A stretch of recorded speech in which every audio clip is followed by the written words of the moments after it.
Solving multi-step equations.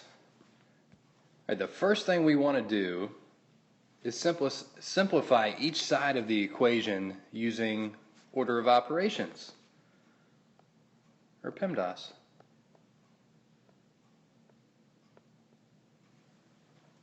And I'm going to pull up an example to do while we work on this. So let's say negative 2x minus 4 plus x equals negative 10.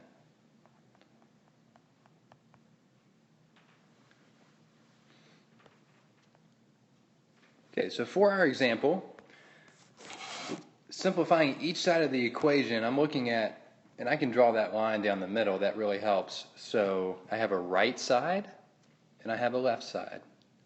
And I want to make sure that the left side is simplified and the right side is all the way simplified. Well, the right side is simplified. It's just negative 10. But I have some work to do on the left side. So I'm just going to box the negative 2x and the plus x and circle the negative 4. So that tells me I need to combine my two boxes. They have the same last name. Then bring down the negative 4.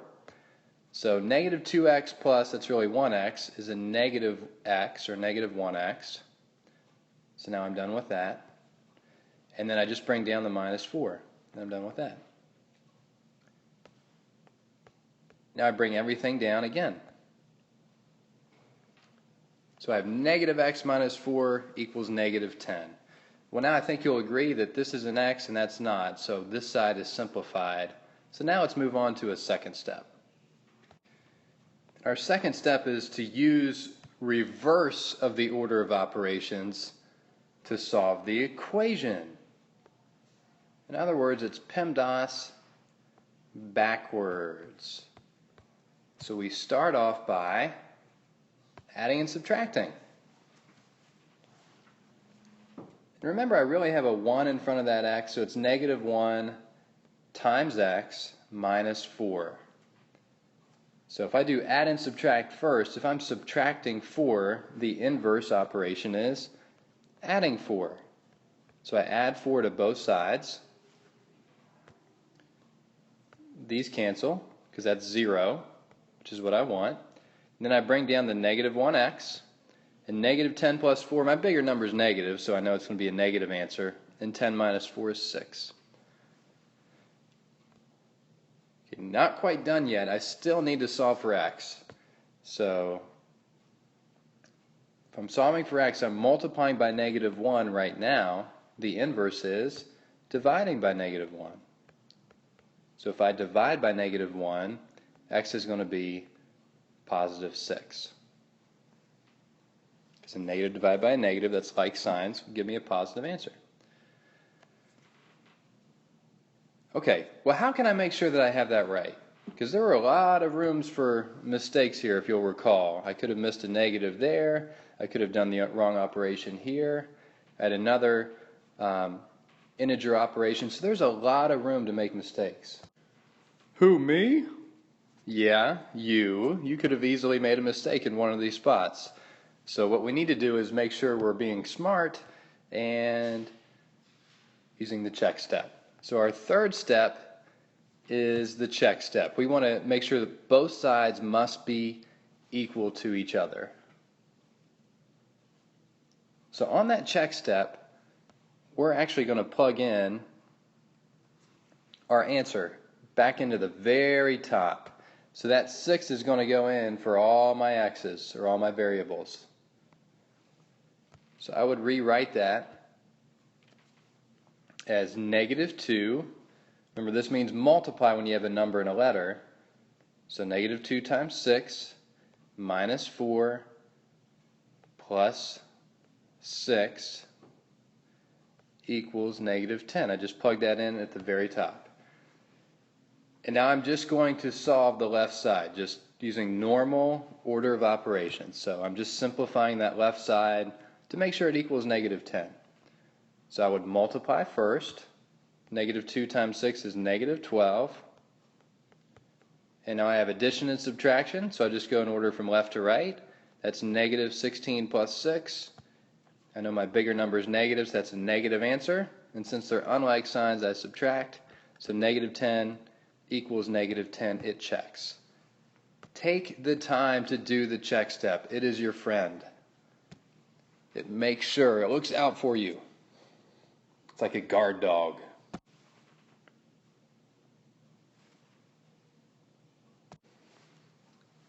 All right, let's work one more example with distributive property.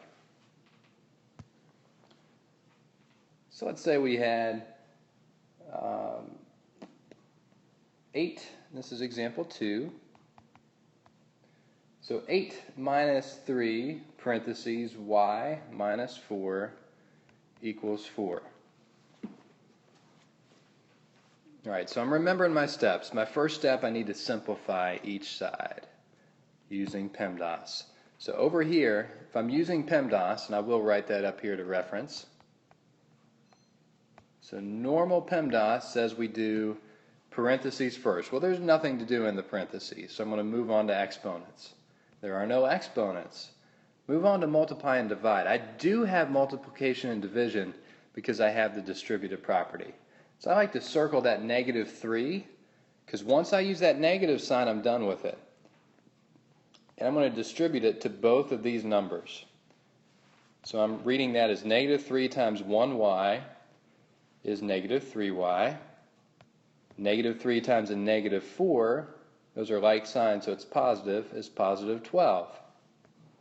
Now I'm bringing down the 8 because I didn't use it. I am not bringing down the negative. I've already distributed the negative. I am done with it. Finito. All right, now I'm still not done simplifying because I have like terms here. So I have 8 and 12. Now I'm adding and subtracting. So I have positive 8 plus 12. And if I just combine my like terms, 8 plus 12 gives me 20. So it's really just 20 minus 3y. Now I'm going to be smart here. I like to have it written to the variables first, and then I have the integer after that. So 8 plus 12 is going to give me 20. I can mark those off. So again, that's commutative property where I can switch the order that I write them. Now I need to solve for y, so now I'm doing PEMDAS in reverse. I'm on the second step.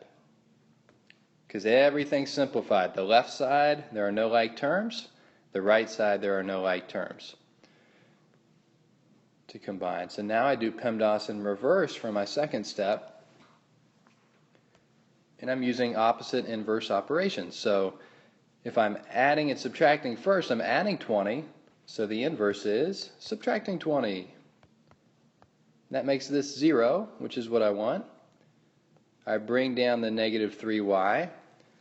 And 4 minus 20, they're unlike signs, so I subtract them. So 20 minus 4 is 16.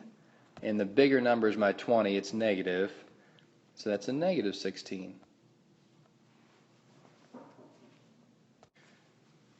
All right, so now I'm multiplying negative 3 by y. So the inverse is dividing. So if I divide by negative 3 to both sides, these cancel because a negative 3 divided by negative 3 is 1.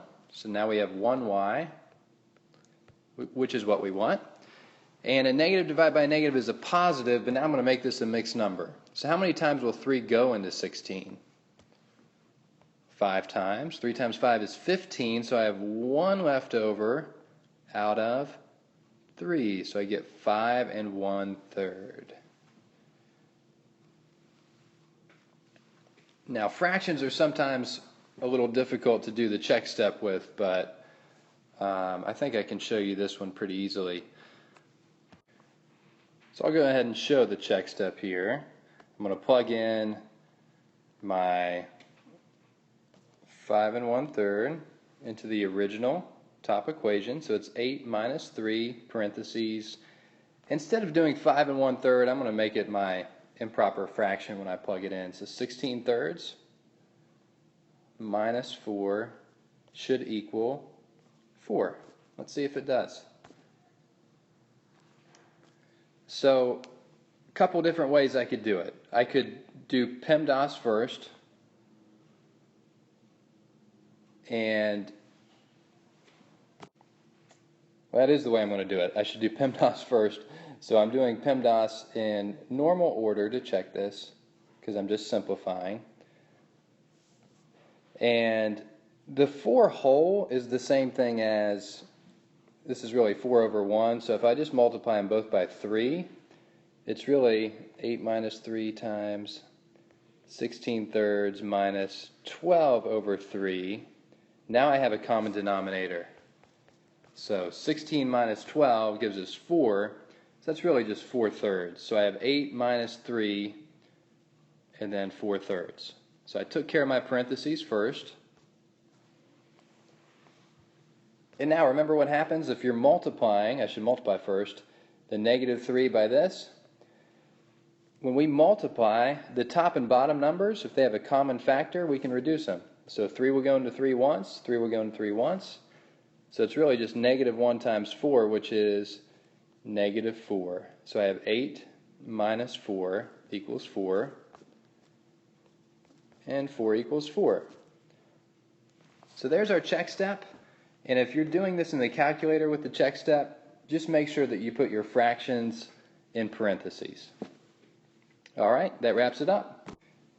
And remember, it's nice to have a guard dog looking out for you.